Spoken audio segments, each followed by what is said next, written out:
অবশেষে দামোদরপুর ইউনিয়ন পরিষদে ভিডব্লিউবি কার্ডে চাল পেলেন রসুলপুর ইউনিয়নের সুবলের স্ত্রী সাধনা রানী। সুবল জানান ২০২৫ সালে ভিডব্লিউবি এর কার্ডের আবেদন করার পর কাগজ জমা দিলেও কার্ড পাননি। তাকে বলা হয়েছে কার্ড হয়নি। তবে ইউপি চেয়ারম্যান জাহাঙ্গীর আলম বরখাস্ত হলে ভারপ্রাপ্ত চেয়ারম্যান হিসেবে দায়িত্ব পান প্যানেল চেয়ারম্যান আব্দুর রাশিদ শেখ।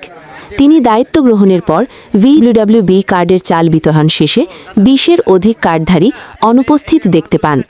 পরে অনুসন্ধানে জানা যায় এই কার্ডধারীরা জানতই না তাদের নামে কার্ড হয়েছে, আর কয়েক মাস ধরে সেই কার্ডের মাল আত্মসাৎ করেছে অন্য কেউ।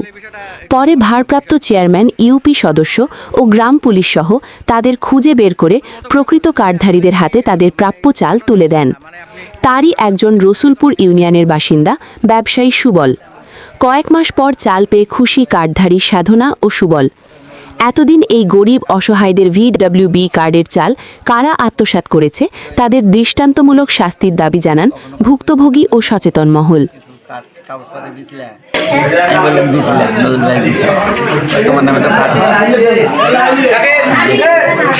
আমার ফটোকপি দিয়ে মিলিয়ে দেখে যে কাট হয়েছে।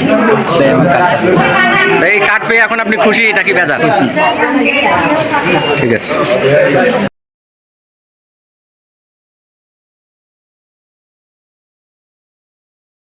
নিউজ ডেস্ক, সারা বাংলা সংবাদ, ঢাকা।